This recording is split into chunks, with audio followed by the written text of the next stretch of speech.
Right now, on screens all over the world, the same game is playing.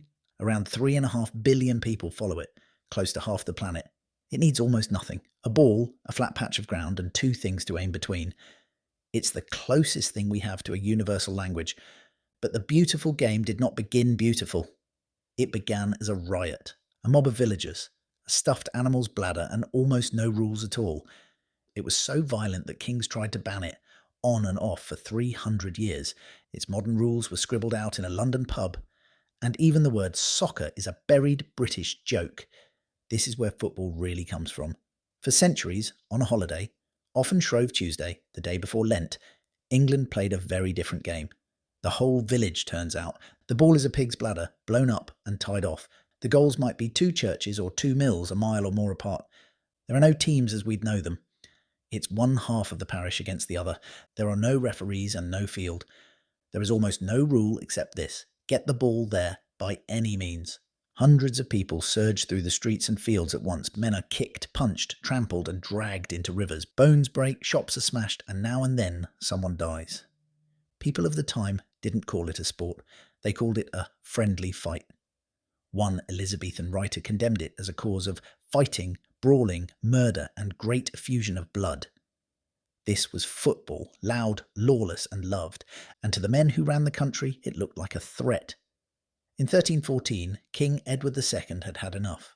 As London braced for war, the city was in an uproar over crowds chasing footballs through its streets. So, the king issued a proclamation and banned the game outright. The noise, the mobs, the chaos, football was officially a crime. But that was only the beginning. 50 years later, Edward III found a sharper reason to hate it. England won its battles with the longbow, and the longbow took constant practice. Every able-bodied man was meant to train at archery on his days off. Instead, they were playing football. So in 1363, the king ordered the people back to their bows and outlawed the idle games, football first among them.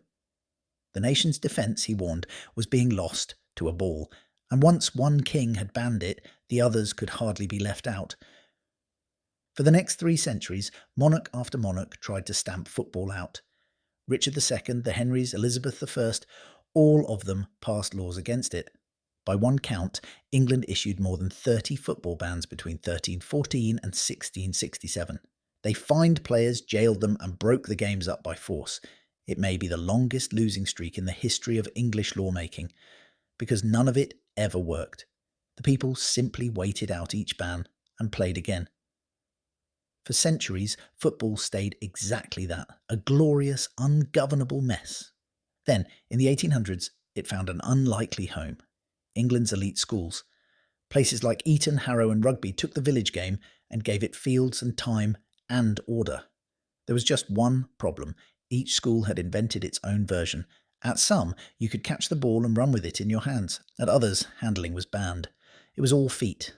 At some, you could hack an opponent, kick him hard in the shins, and at others that was unthinkable.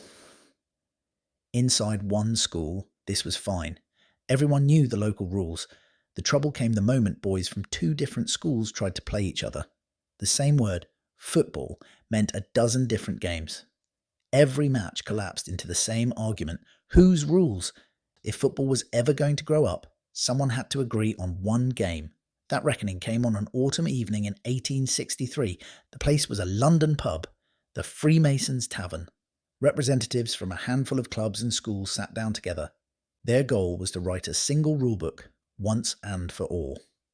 That night, they founded the Football Association, the FA. Meeting after meeting, they argued the game into shape, line by line, and 2 questions split the room. Should you be allowed to pick the ball up and run with it?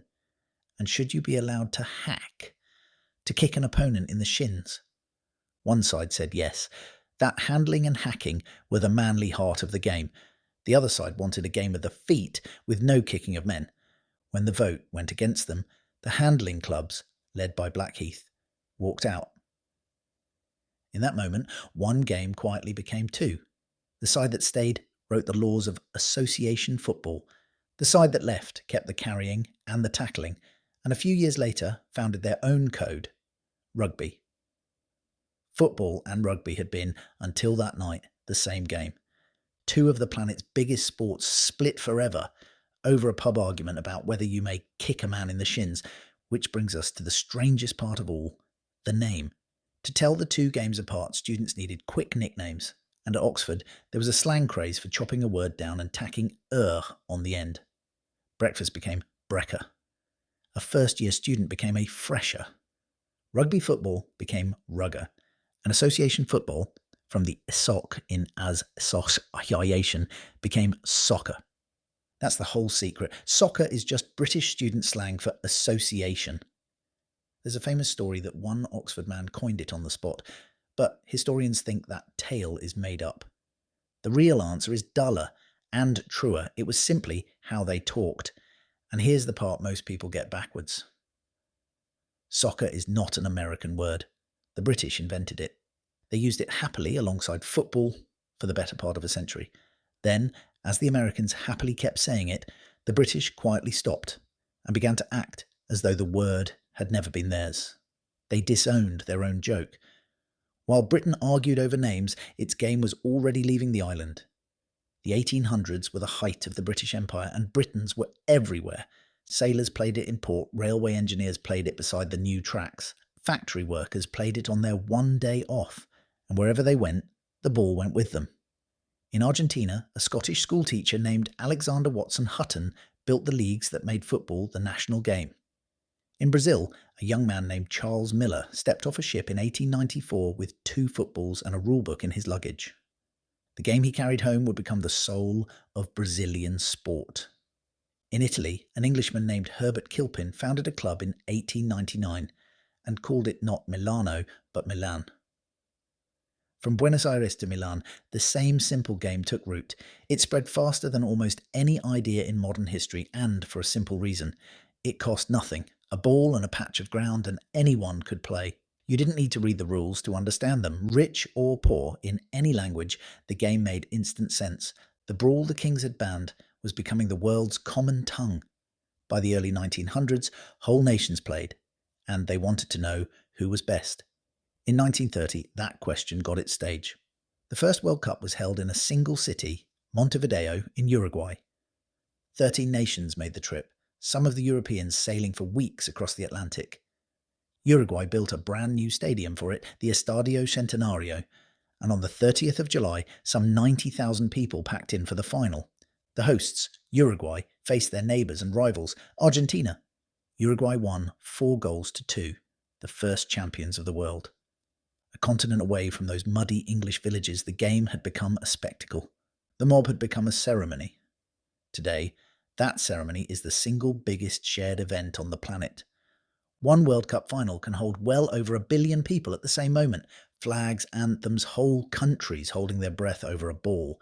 It's the same ball, in a sense, that villagers once chased through the mud. The same game kings outlawed. Soldiers were ordered to give up. And schoolboys nicknamed for a laugh.